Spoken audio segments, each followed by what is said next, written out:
Welcome to the Honest Mamas podcast, where we talk about the emotional and spiritual aspects of the motherhood journey. We are a team of honest mamas. Myself, Melissa, Sophie, and Claire. We are psychotherapists, moms, and friends. Join us as we get real about the topics that matter to you.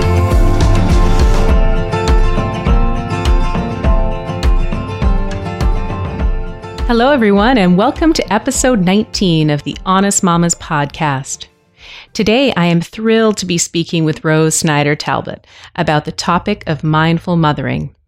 Rose has 2 children and works as a clinical psychologist in Berkeley, California. She sees children and families in her practice and has a special interest in mindful mothering. Today, Rose and I discuss how mindfulness can be an incredible source of support for mothers. Rose offers simple, straightforward tips for moms to incorporate mindfulness into their parenting. Rose also shares some empowering action steps that moms can take to practice mindful mothering in today's political climate. Here's my conversation with Rose. Hi, welcome, Rose. It's so good to have you here today. Hi, Sophie. Good to be here. So let's just dive on in. So I'm interested in this topic of mindful mothering, and I know you have spent some years on this topic, researching this topic. So I wanted to ask you some questions.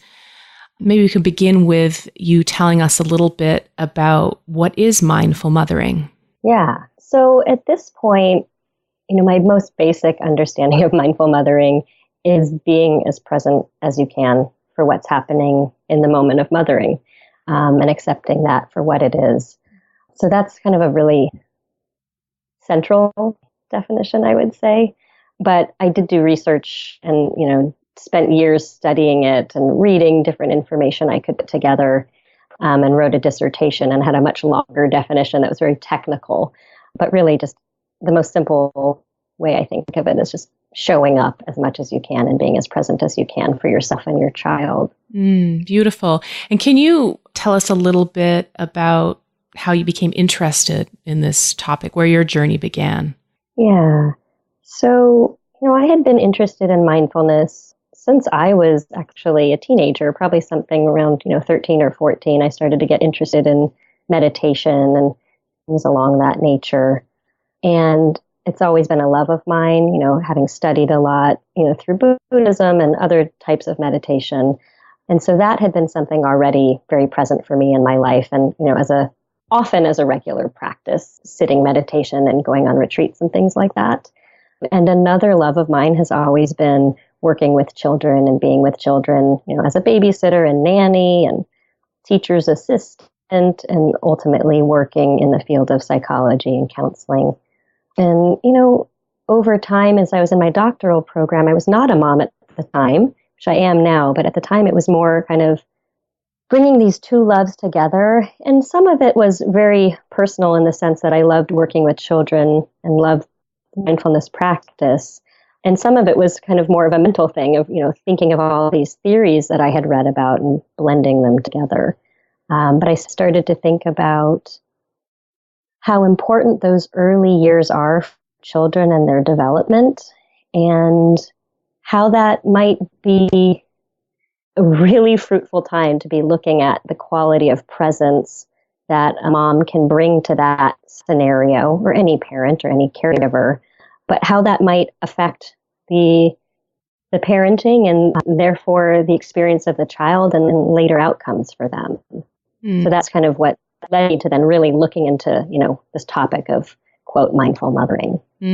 Beautiful. Yeah, I really appreciate your perspectives of, the therapeutic perspective where you can see the value and importance of these early formative years and bringing in that interest in meditation and mindfulness to pair it with that time period seems really, really important.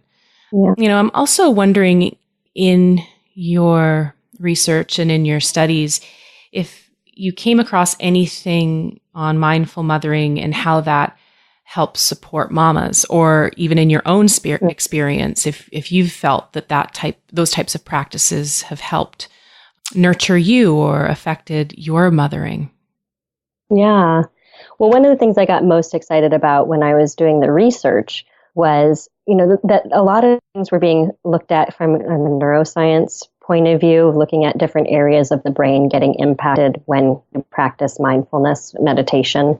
And actually the same areas of the brain that are related to healthy relating, secure attachment, some of these terms that are written about, but things that lead to people feeling secure and comfortable and confident in themselves in relationship, that meditation mindfulness affects the same areas of the brain. So that said, what that started to point to was, I remember reading one article that basically said essentially doing mindful meditation is helping you have a secure relationship with yourself. That it's actually encouraging yourself to care for and nurture yourself. And then from that place, you can also care for others. But that it's kind of like a loop that's always happening, like a feedback loop in a positive direction, where you're paying attention to how you're doing, what's going on with you, while also attending to what's going on in your environment and who you're with. And kind of growing your capacity. It's like kind of growing your container in a sense to hold it all. And that is so key as mothers, right? To be able to do that. And it really makes a lot of sense that it would be of value at that time. Yeah.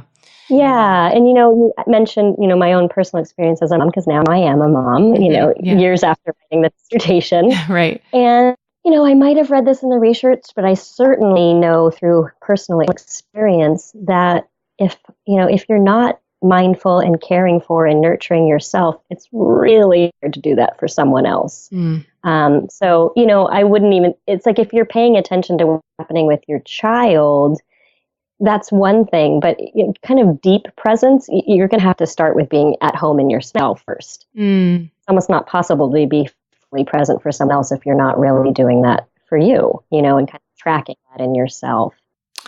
Right. I love what you just said there. And I almost want you to say it again for our listeners, because it's so important. And I don't know, there might be some listeners who don't know the difference. And then there's certainly times in my life where I'm like, what is the difference again of paying attention to your child? Like just noticing what they're doing, and deep presence. Can you fill out a little bit of what the difference is for those people listening that might want to know, like, practically, like what does that mean? Well, I would say I'd start with what it feels like, and then we'll see if we get to what it means. Okay, sure. But what I would say it feels like is more expanded. So like if you're just paying attention to your child, it's kind of like you're zeroing in, and you maybe have almost like, blinders on or something where you're not taking in anything else going on. Okay. And there's moments for that, right? Like if you're concerned about your child's safety or something like that, maybe you zero in for a point of time. But if you're really trying to be relating and relational and really with your child, you also have to be part of the equation. It's not just about your child, right? You're two human beings sharing space and sharing relationship. And so, you're wanting to stay home inside yourself and care for yourself. And from that place, you can also care for your child and pay attention to what's happening with your child. And it can be a little tricky because it's not like, you're aware of what's going on with your child and you every moment. It's more like, it kind of oscillates back and forth where, maybe you notice something your child said for a moment or some new activity they just did. And then you come back and you notice what your emotional reaction is to that or response, or, do you notice yourself feel excited when they just discovered this new thing? And then it's kind of back to noticing what's happening with your child. But these are like, milliseconds of oscillation back and forth. Right. So I can imagine, parenting or mothering from that place as being more resourceful or nourishing, that, because you're playing the long game when we're parenting, right? So that I can imagine that being something that feels better than the type of parenting you do from that narrow perspective of just watching and looking. And could you let us know what that would feel like, just so people can kind of try on the differences so they know what's happening in their own mothering. You mean that what would it feel like if you're just watching and looking and not staying with yourself as much? Exactly, just to help listeners maybe identify if they're doing more of that in their mothering. I would imagine, or my experience too, is that it's almost like you're doing more. It's more stressful in a sense, because there's a task that you're doing. You're paying attention to your child. Right. Whereas when you're actually holding yourself and your child in this kind of wider sense of presence and attention, you can relax into that. You can rest into, there's not really anything that has to be happening right now. You get to actually enjoy and savor what's going on in that moment. Beautiful. Beautiful. Yeah, thank you. I think that's a really important point. Yeah, so it leads me to another question around what it means to be mindful, mothering from that place that you're talking about, that expansive place, and that place of paying attention and being in presence, during this political climate. Yeah. I'm wondering if you can say just a few things around that. Yeah, I think that what I notice in my personal experience, I'll start with that, is that there's a whole lot more intensity right now going on. Worry, anxiety, frustrations, anger, in all that realm, in a sense. And what I've seen is that it requires a whole lot more of me to take care of myself and check how I'm doing and pay attention to myself, probably even in a heightened level than, I would have done 5 years ago. So it's something like kind of making it that much more important to care for myself. Because what I have noticed is there are times when I'm much more agitated. I'll read a news article in the morning, through my phone, see something on Facebook, and I'll just feel myself be so irritated and agitated that then if there's a moment with my children that might already be frustrating, but then, my internal experience is it's that much more upsetting, right? And so I can be so much more reactive. And I would be quite honest, after actually probably, November, December, January, and those months, I definitely felt more irritable on a regular basis, which, and scared and, lots of other things. And I've talked with lots of other people who had a lot of that experience as well. And, still moving in and out of that based on what's going on. And so at some point it occurred to me that, like, you just talked about the long game earlier. This is potentially a long game as well. And it's not sustainable for myself and my family and my, group of my community, my friends, my larger culture, for us to just be kind of agitated and irritated on a regular basis. Like, it's not helpful for us to be in that state all the time, or even a lot of the time. And I also feel like my children deserve to be with a mom who is also getting to be present with them and enjoying them and not so preoccupied with what's going on all the time. So, it took me a little bit, and I'm of course still learning because I'm going in and out of it like everybody else. But what it really highlighted for me was the importance of modulating, the information I'm taking in. I'm taking care of myself after I take in information, setting the phone aside into a different room and then deciding at times, I'm just going to be present with my kids right now. I'm not going to look at this phone for the next hour, whatever it might be, finding little strategies of that. But that's been very important for me. Yeah. Thank you. Thank you so much for sharing your personal experience around that. It's so helpful. I'm learning from that, and I'm sure our listeners will, get a lot of value out of that personal share. So thank you. I have one more question for you, Rose. I'm thinking about some practical tools or tips that mothers can really use every day to develop or start to move into this more expanded, mindful way of mothering. I'm wondering if you can share some of those to our listeners that might want to grow this area in themselves and in their mothering. Yeah, well, one thing I'll say is, and this was definitely in the research, and then and I wrote about it in my dissertation, but then becoming a mom, it became crystal clear that it's really hard to have a traditional mindfulness meditation practice, especially in the early years of mothering. So, the idea of sitting for 30, 40 minutes every morning, though, would be wonderful and really nourishing for mamas. It's also not entirely practical, and especially those early years. So what I have come to find is finding any of those moments in your day-to-day life, in your caretaking moments, or, moments of doing things that you would do anyway, like driving or washing dishes, where you're just trying to stay as present to the thing you're doing at the time. One of my favorites has been, with my kids, has been while nursing or feeding, in some other form, just really taking that time, because there's nothing else that needs to happen in that moment. You don't need to be checking the news or looking at messages or, doing really anything at that moment other than attending to your child.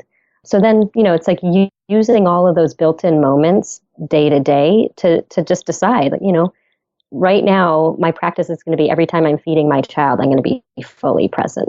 Mm. That might be a 20-minute experience. And then you get really comfortable with doing that. Then maybe you add in something like, whenever we're doing bathing or during our bedtime routine or, whatever it is, like I'm going to dedicate this time to not having it be about anything other than me being present in my relationship with my child. Mm. So I think those are things that you can really do on the day-to-day. And you have to kind of let go of this idea that it's something sitting somewhere in some quiet room on a cushion. Right. So it really comes out in the moments of the interaction and the being in a family. Mm. Yeah, I love that. So it's really not something outside of what you're already doing in the moment, and that it's really possible to practice the mindfulness regardless of what you're doing. Yeah, absolutely. I love that. I even especially bring to mind, tasks that I'm not that excited to do, like washing dishes. It's definitely one of my big practices. So I've just made a decision maybe a couple years back where, okay, every time I notice that I start to feel irritated that I'm going to wash dishes one more time, I'm going to shift it and just enjoy the time I have doing this activity, and so then really paying attention to that, and so I do that regularly, right? But then if you can apply that to all these other experiences of being with your children, there's a fullness and a richness that can come from that. Beautiful. And I also say, it's not like it's perfect. It's not like, I'm saying all of this and it's not like I'm present and mindful all the time by any means. I think it's more about noticing the moment when you're not and you realize that you haven't been for a while and then being like, okay, great, I just noticed, and then coming back again. I love that too, because in that I hear there's a lot of compassion and kindness for yourself. So it's not a moment where you realize you haven't been paying attention or more mindful, that somehow that's an opportunity to beat yourself up about it or to criticize yourself. No. I mean, I've actually was, taught when I was learning meditation that every time you notice yourself not being mindful, it's actually almost like a mini celebration. Like, okay, great. I just woke up. I just realized that I was off somewhere else. And that's wonderful because now I can pay attention. Here I am. And, if you can hold it in that way, then you're not beating yourself up. It's actually like, great. And then you can it encourages you to do that more often, to notice. Right. Because who wants to do something, when you realize that you haven't been mindful and then you beat yourself up about it. I mean, that's just going to put more resistance around it. Right. So it's a good motivator to keep returning. Yeah. Well, thank you so much, Rose, for joining us today. I feel very grateful for all of your wisdom and the knowledge that you shared. And thank you. And hopefully you'll be able to return in the future to talk with us again. Thank you. I would love to.